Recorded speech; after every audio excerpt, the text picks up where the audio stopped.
I was now passed for driving duties, and although already conversant with a lot of the local routes, I still had to learn all the routes in the London area, so that I was eligible to work any of the EMU turns allocated to the depot. Waterloo Main to Waterloo Windsor side via Kingston, round the world, Waterloo to Chesington, Waterloo to Windsor side to Waterloo Windsor side via Brentford, round the loop, the Guildford to Waterloo via Cobham, new line, and the Guildford to Portsmouth Harbour direct line, which would also have to be learnt. I was also still being booked second-man duties during this time, mainly working very early or late afternoon turns. Unfortunately, during June 1969, my back took a turn for the worst, and in July I was diagnosed with having a prolapsed inverted disc, which would need hospital treatment. On Wednesday the 16th of July, I was admitted to the Rowley Bristow Orthopaedic Hospital at Purford, where I was put on traction, which was a bit different to the term traction that I'd been used to. A £10 weight was strapped to my left leg with a pulley attachment, and that's how I spent the next 3 weeks. Not pleasant, I can assure you, especially as the sun was shining outside. However, the staff did wheel some of us patients out to enjoy the rays of the last week I was there. The other unfortunate thing about it was that the moon landings were being televised, and the only television was a black and white set right up the other end of the ward, so I missed it all. I was discharged from hospital on the 5th of August and had to wear a corset, which was coloured a delicate shade of pink, which didn't really suit me at all, darling, as Strictly Come Dancing judge Craig Revel Horwood might say. I spent a further month off recuperating and was booked light duties for a while when I returned to work. I decided that the Triumph Tiger 100 motorcycle would also have to go and cycled to and from work from then on, this of course being good exercise for my back injury. My first driving turn was of course on the Juice, as it was the only type of traction I was eligible to drive. The turn was on Sunday the 7th of September 1969, and I was booked special 26 and 27. It involved signing on at 0811 and working the 0831 passenger service to Waterloo, arriving there at 8:56. The unit I had was 2 HAP 6011. I then went passenger to Portsmouth and Southsea on the 9:23 service, and when I got there was booked AO as ordered and had my meal break. Special 27 involved relieving and working the 1424 passenger service from Portsmouth and Southsea High Level to Waterloo, arriving there at 16:10. The train consisted of 3 4-car Portsmouth Express units, 4 Corps 3102, 4 GRI 3087 and 4 Corps 3158. I remember quite clearly Pauline, my then fiancée and wife-to-be, meeting me at Guildford station when I ran in with my train from Portsmouth and chatting whilst awaiting departure for Waterloo. I was then booked home passenger on the 16:23 from Waterloo to Woking, booking off duty at 17:25.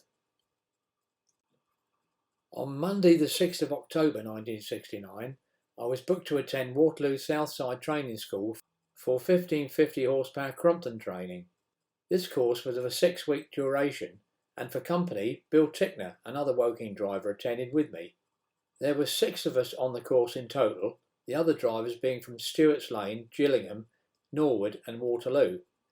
The course was taken by several instructors, and on static days we would normally go to Stewart's Lane, and on practical handling days we went all over the Southern, even as far as Hastings.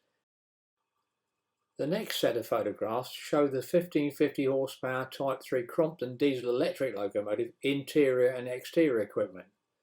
Once the fuel racks were given time to prime, the generator was used as a starter motor to start the engine.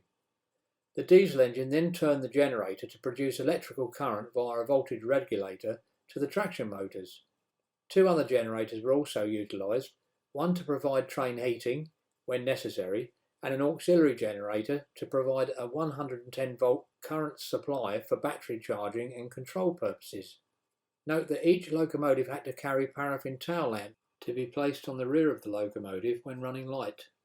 At that time, red route indicator blinds or electric tail lamps were not recognised as a safe indication. I was fortunate to have already been working on this type of loco as a second man. even before steam traction had finished, and because of this apprenticeship, found it quite easy to pass the course.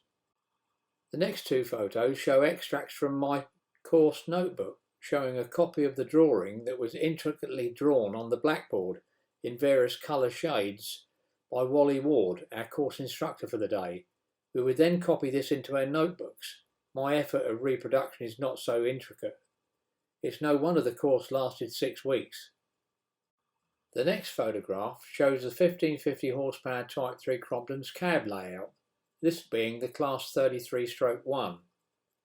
1. Ammeter, 2. Speedometer, 3. Vacuum gauge, 4. Brake cylinder pressure gauge, 5. Main reservoir brake pipe pressure gauge, 6. Driver's brake valve, 7. Straight air brake, 8. High-speed vacuum exhauster, 9. AWS reset, 10. Two-tone horn, 11. Master switch, 12. Master key, 13. Power controller, 14. Auto engine start, engine stop switches, 15. AWS warning sunflower, and finally 16. Engine, wheel slip and earth fault lights, red, yellow and blue. Woking Up Yard had its own PAD, pre-assembly depot, where the lengths of track were made up in advance. Therefore, Woking MT depot had quite a number of turns which involved the renewal and replacement of permanent way. Stone trains, cable-through trains, long-welded rail trains, ballast and material trains with track relayers, cranes, etc., and also spoil trains where the dirty ballast that had been taken away from the track bed was transported to various locations to be emptied. The most local site was Farnham Tip, which was situated behind the electric stabling depot just the other side of Farnham Station. Other locations were at Godstone and Woolston. During the week, the jobs would normally be carried out following the last train service and would be completed before the first train service the following morning. However, a lot of work would be carried out at weekends, where the lines in question would be under engineers' occupation and the crews relieved by conveying their relief to the site by taxi. Our usual taxi driver was Jerry Ford, and he knew the locations of the sites very well. Sometimes, though, it would be necessary to clamber over fences and down embankments, walking along the cess or troughing to reach the locomotive, which sometimes proved quite hazardous. Invariably, you'd be stationary for long periods of time in the middle of nowhere, so it was always a good idea to take with you a good supply of food and water and making a can of tea when necessary. All the locomotives had an electric cooker situated in the engine room on a Crompton and Electro-diesel, and in the cab on a Brush Type 4 locomotive. There were no such things as PTS, personal track safety certificates, HVVs, high visibility vests, safety helmets, power lighting, steel cap boots or leather gloves issued to staff, lifting old panels 60-foot lengths of bullhead rail with very old sleepers hanging down from their chairs, only held on by a couple of bolts secured into rotten timber, whilst dropping ballast as the panel passed over the heads of track workers who were spreading out the old stone ready for the new panel to be dropped into place. This also proving extremely hazardous. Doubtless this practice was against regulations, but expediency was desired by all of the gang to enable an early finish. The relaying gang for our area, known as the Wokingham Gang, covered all routes south and west from Waterloo down to Havant via Guildford. Reading, Basingstoke and Alton lines were also covered. The man in charge of our team on site in those days was Stan Hoare, a white-haired gentleman who lived at Rowlands Castle. His subordinate, Mr. Martin, usually wore an old railway-issue gabardine mackintosh, his pate crowned with a battered trilby hat. Unlike the others, Mr. Martin was issued a forward-facing tilly lamp instead of the usual 360-degree version supplied on site each night to the workforce. His lamp was better for examining the work done. One individual was also detailed to prepare these tilly lamps in advance, perhaps 30 or 40 for each night's work. A typical ballast train would be made up of perhaps 5 or 6 bogies of prefab, one track relayer, mess vans, tool vans, and depending on the job at hand, 4 or 5 stone hoppers. On arrival at its destination, the train would be shunted, the material from the stone hoppers and brake vans placed on the line to be relayed with one engine, whilst the locomotive attached to the track relayer would shunt to the other line before both sections ran to the site of work under engineers' occupation, one on the up road and one on the down road. The engineers, under the direction of Stan Hoare, would take charge of the section of line to be relayed and the conductor rail current isolated under special arrangements. When renewals were complete, the locomotive on the stone train portion, which hadn't turned a wheel all night, had to run the stone after the men had positioned themselves on each hopper to operate the control gear. If all went well, this manoeuvre could be completed in about 20 minutes. Remarshalling the train at the end of the night would take up to about an hour or so before running back to Woking Yard, the locomotives being berthed on Hurdles Road, or if there wasn't enough room, left in the yard.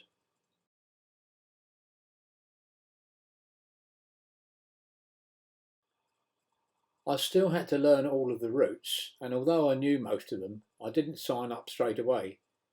In the meantime, I would be also booked second-man duties. Mick Sparrow and I were booked together one evening, and Mick kindly offered to pick me up from home in his car and give me a lift to work. We went past to Clapham Junction and were required to wait for a locomotive, a Type 3 Crompton, and take it light engine to Eastleigh. Whilst we waited, we took refuge in Clapham's C signal box, which stood on the end of the platform on the Kensington side of the station, adjacent to the Kenny sidings. Mick and I made a can of tea, and we ate the sandwiches we'd brought with us. About 1 a.m, the locomotive duly arrived, and we set off to Eastleigh, chatting about different things along the way, as Mick and I had lots in common. As we approached Lichfield Tunnel, Mick said to me that he wasn't feeling well, and felt quite sick. He then proceeded to hang his head out of the cab window. I said to him to be careful, as there was a tunnel approaching, and said that it would be better if he came over to the second man's position to avoid possible injury. I took over the driving as we entered the tunnel and proceeded toward Popham Tunnels just before Micheldever Station. The next thing I saw was Mick standing up. His eyes were fluttering, with his face looking contorted, with his tongue protruding, and suddenly fell forward and slumped over the driver's desk. My mind was racing fast, and I was thinking what to do next. Should I get him into a recovery position on the floor? Not an easy task, as Mick was quite heavily built. By this time, we had entered the first tunnel, and as there was a signal with a telephone at the other end of the second tunnel, I had decided to stop there and get assistance. By the time I had stopped, Mick had regained consciousness, and I explained to him what I was going to do. I'd stopped the locomotive next to the signal WA315 and contacted the signalman, telling him that I needed an ambulance and the best place for it to come would be Micheldever Station. The signalman agreed, and I climbed back onto the locomotive and explained to Mick what was going to take place. Mick seemed to have recovered his composure by this point, and I moved the locomotive into the platform and we waited for the ambulance. Some 30 minutes must have passed, and in the meantime Mick had rolled a cigarette and was smoking it. The ambulance arrived, so I said to Mick that I would meet the crew and direct them safely across the crossing to the down line. I met the ambulance crew and explained what had happened, and they climbed into the cab to assess Mick's sudden illness. One of the crew was taking Mick's pulse, and the other was asking him questions when, all of a sudden, Mick stood up with his fists clenched, and his eyes went into a trance again, just as they had before. The ambulance men were both giving each other puzzled looks and asked me if he was an epileptic. I explained that he couldn't be, as we had strict medicals, and this would have been picked up. I was quite worried at this point, as I thought Mick was going to become violent, and with that Mick suddenly came out of his trance-like state and was violently sick out the cab window. The ambulance crew then decided that they would take Mick to Winchester Hospital for further examination, and that another driver would be required to take the light locomotive onwards with me to Eastleigh. This was arranged, and an Eastleigh driver was dispatched from Eastleigh in the cab of a freight train that was going to Basingstoke, and duly dropped him off at Micheldever Station. When we arrived at Eastleigh, I was able to get a lift back to Woking with driver Ray Beeson. At that time, Woking men worked a night freight to Eastleigh and return. When we got back to Woking, I found out that Mick had been released from Winchester Hospital and was returning by taxi. Jerry Ford, our regular taxi driver, had been given orders to collect Mick and bring him back to Woking. I decided to wait for Mick to return, and on seeing him, I was quite relieved to see he looked much better. He then offered to give me a lift back home in his car, and I must say that after the previous experience, I was reluctant to do so. However, I did accept the lift and reached home safely. What an eventful night.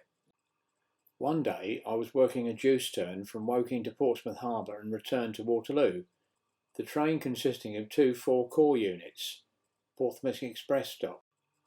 On my return trip from Portsmouth Harbour, I arrived at Guildford and stopped my train on the 8-car mark on number 6 and 7 platform, up the gully.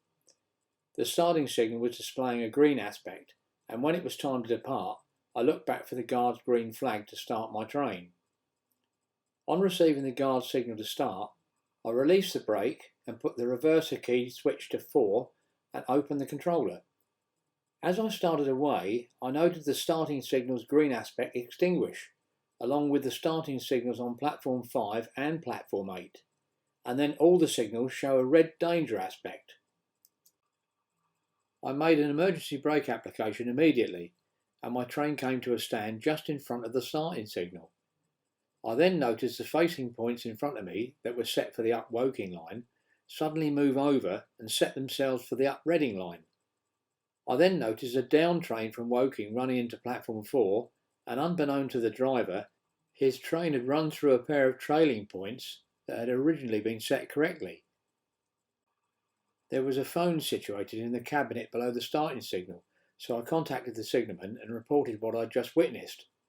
He sounded quite flustered and told me not to move my train until he gave permission. Some time went by before I was given permission to move my train and continue my journey to Waterloo. At the end of my shift, I had to make out a written report regarding the incident.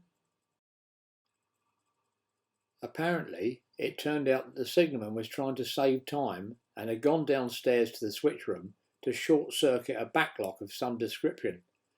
I count my lucky stars that I only had an 8-car train that day, because if I'd been working a 12-car train, I would have already passed the starting signal, the 12-car mark being at the end of the platform, and the facing points would have opened several coaches back along my train. This would have caused a catastrophic derailment, where part of my train would have traversed across the facing points and continue up the Reading line. Following my Type 3 1550 horsepower diesel course, I was booked to attend an Electro-diesel course at Waterloo Southside Training School. Again, I was joined by Bill Tickner and another of my colleagues from Woking, Frank Saxby. The course lasted 3 weeks and we had a variety of instructors teaching us. On our static sessions, we again visited Stewart's Lane Depot, and I can remember one of the instructors being George Bowman. Our training trips were conducted with a set of TC units from Clapham Yard to Weymouth, and with various freight trains on the South Eastern Division from Tunbridge Yard to Hither Green via Hoo Junction. This photograph shows the driver's side view of an electro-diesel locomotive, this being a JB type, later to become Class 73/1. If an EP key was inserted and turned, the master switch could be opened. This would also unlock either of the power controllers. 1. Sanding button. 2. Vacuum exhaust speed up button. 3. Straight air brake. 4. Auto brake. 5. Brake selector switch. 6. AWS sunflower. 7. Main reservoir brake pipe pressure duplex gauge. 8. Brake cylinder pressure gauge. 9. Windscreen wiper. 10. Anti-slip button. 11. Two-tone horn. 12. Rear cab horn button. 13. AWS reset button. 14. Shoes down button. 15. Vacuum train pipe vacuum control gauge. 16. Master key. 17. master switch. 18. Diesel and electric power controllers. 19. 6 Doughty indicator flags showing resistance, line indication, engine starting started, auxiliary power on and off, wheel slip and fault. 20. Driver's reminder appliance, DRA, fitted in all driving cabs at a later date. 21. Speedometer. 22. Ammeter. 23. Engine stop switch. 24. Auto engine start switch. 25. Auxiliary power off switch. 26. Auxiliary power on switch. 27. Overload reset switch. Most of the controls were replicated on the Secondman side. This photograph shows the front end of a Class 73/1 electro-diesel locomotive and its connections. The high-level connections are 1. Automatic brake and main reservoir duplex control pipes. 2. Multiple unit control jumper. 3. Multiple unit control receptacle. The low-level connections are 1. Engine speed control pipe. 2. Main reservoir air pipe. 3. Automatic brake pipe. 4. Vacuum pipe. 5. Electric train heating supply jumper and receptacle. 6. Diesel control jumper receptacle. 7. Buckeye coupling. Coupling 2 electro-diesel locomotives together in multiple was quite a difficult operation. The first thing was to ensure that the buffers were retracted on both locomotives and the buckeye couplings lifted in their raised position, with one jaw open. Note, it was always a good idea to couple one of the ends of the diesel control jumper, stored in the engine room, into one of the receptacles at this stage. The locomotive would then be coupled together and a pull-away test carried out. After clambering into the little space provided, it would then be necessary to connect the other end of the diesel control jumper to the other loco's receptacle. If working a vacuum-fitted train, the vacuum pipes would also be connected. Finally, to complete the low-level connections, the engine speed control pipes will be connected, not forgetting to open both nose end cocks. The high-level 27-way multiple unit control jumper would now be connected, and finally, the duplex main reservoir and brake pipe connections, not forgetting to open both dual control isolating cocks.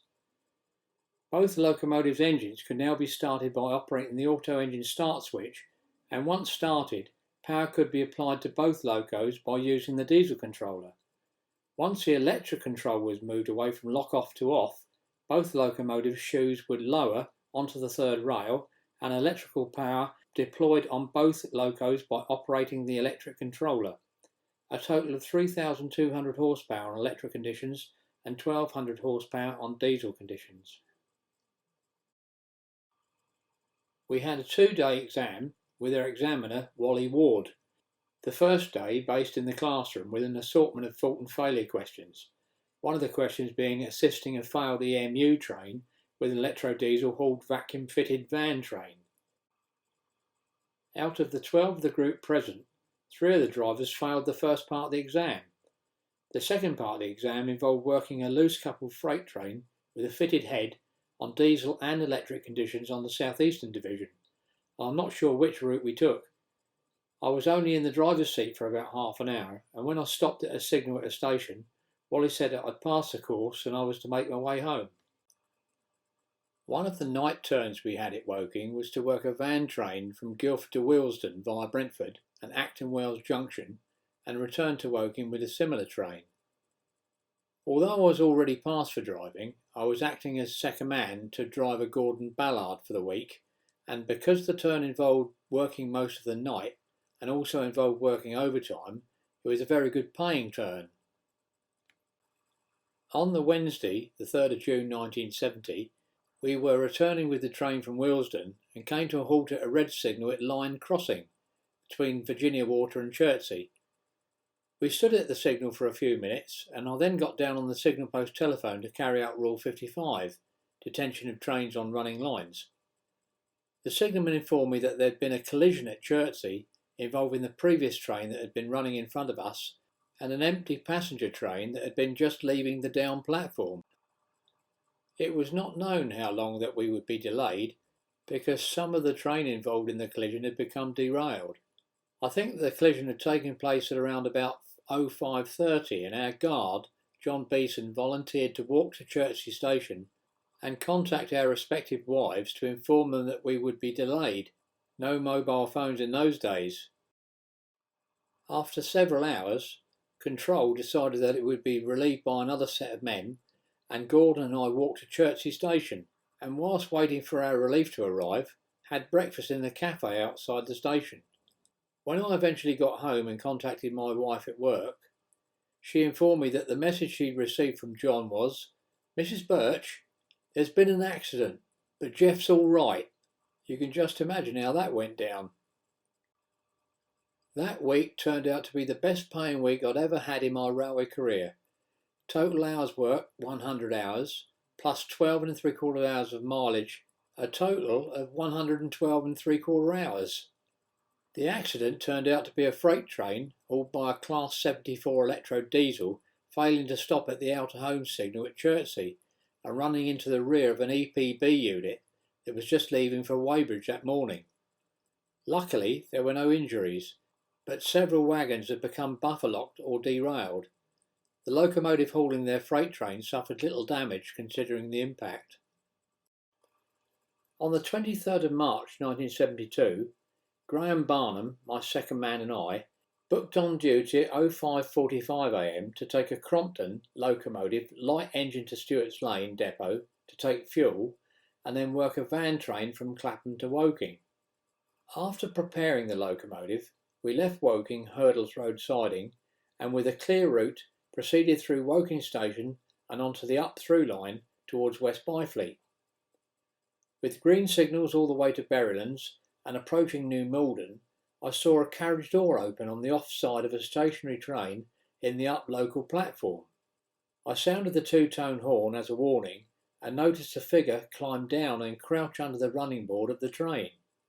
I applied the emergency brake, but as we'd been travelling at around 60 miles an hour, we were unable to stop.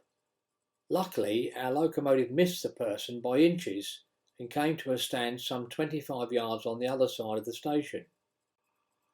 I jumped down onto the track and walked back to the person, now standing in the track, whom I now recognised as being a large lady.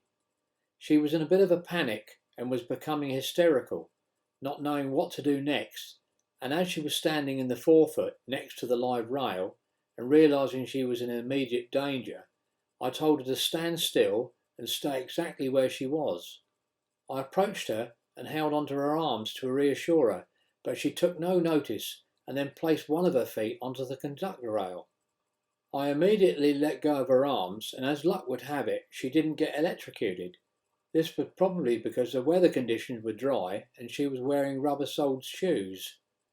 By this time, the driver of the train that she'd alighted from had heard the commotion, and although he'd received the guard signal to start, hadn't moved his train. The guard of the train had also appeared at the open carriage door, and with our combined effort, my second man and I pushing and the guard and driver pulling, we collectively managed to get the lady back into the carriage. I later found out that the train she was travelling in, which consisted of 2 force subunits, had earlier worked down from Waterloo to Hampton Court, and one of the coaches had been used to carry parcels, and all of the doors on both sides of the carriage had been locked out of use. When the train had reached its destination at Hampton Court, the doors had been unlocked on the platform side of the train, and the parcels had been unloaded, and the door on the left-hand side of the train hadn't been unlocked. The train then departed from Hampton Court, and when it arrived at Surbiton, passengers were able to enter the carriage because Surbiton station has an island platform, the up local platform being on the off side. When the train arrived at New Malden, with the platform on the left-hand side, the lady in question tried to open the carriage door and upon finding it locked, proceeded to exit the train from the door she got in, hence her position on the track in front of the locomotive bearing down on her at speed. On returning to my depot, I submitted a written report of the incident and some weeks later received a letter from my depot master saying that my wife and I were invited to attend a luncheon at Waterloo where I would receive a Courage and Resource Certificate and an award for £10 from David Binney, BR Southern Region General Manager.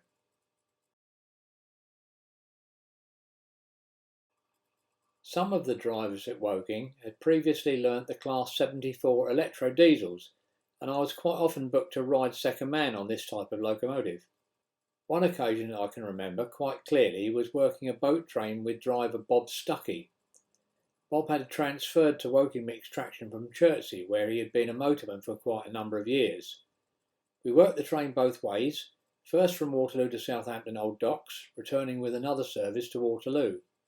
Delivering 2,500 horsepower on electric conditions, these journeys also attained high speed.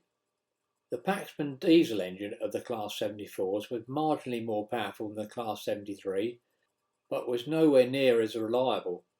The Paxman engine was also extremely noisy and difficult to start on occasions. Until 4 additional 4-rep units were built in 1973-74, Class 74s had regular daytime passenger turns, including the 15:30 Waterloo-Weymouth as far as Bournemouth. Subsequently, their only regular non-freight workings were on night mail and newspaper trains to and from Bournemouth and the Weymouth boat trains. Class 73 locomotives had a simpler electrical system arrangement for control of the dual power sources on the driver's desk, one for diesel and one for electric. The complex control system of Class 74 with a single dual-purpose controller was sometimes problematic, and the class were dogged with electrical system failures. Together, the 3 complaints of poor reliability, difficult engine starting and excessive noise made the Class 74 locomotives unpopular with crew and fitters alike. All of the locomotives were withdrawn between June 1976 and December 1977 and were scrapped between 1977 and 1981. Having been displaced from the Pompey line services by 4 SIG units, some 4-core units were cascaded onto suburban services. Blue liveried 4-core units 3149 and 3150 form a Reading and Guildford service from London Waterloo via Ascot and is seen here at Clapham Junction on the 22nd of November 1970. This photograph shows a rather dilapidated 4-buff unit, 3077 at Ascot on the 5th of December 1970. The service would continue after the Guildford portion is attached to the rear of the train to form an 8-car stopping service to Waterloo. 4-core Nelson 3133 clatters into Camberley Station on the 22nd of June 1971, working between Ascot and Guildford via Aldershot. Very much the last knockings for these pre-war units, the last running in 1972. The next set of photographs show Frimley Junction signal box and its surrounds, showing the line that went to Woking via Sturt Lane Junction, the single line to Ash Vale and the line to Farnborough Main. Mick Stokes of Farnham is seen here driving 2-bill 2147, cautiously approaching Frimley Junction signal box to collect the single line token from signalman Jack Hills, which will give him authority to pass over the single line section to Ash Vale. Block Regulation 5 is in place, signalman's green flag held steady, meaning section clear, junction blocked, as Mick Stokes collects the token. Always a difficult manoeuvre, as the DSD had to be held down with the other hand with considerable pressure. When returning over the single line from Ash Vale to Frimley Junction, the token would be surrendered by hanging the loop of the token holder onto the post provided at the top of the wooden staging.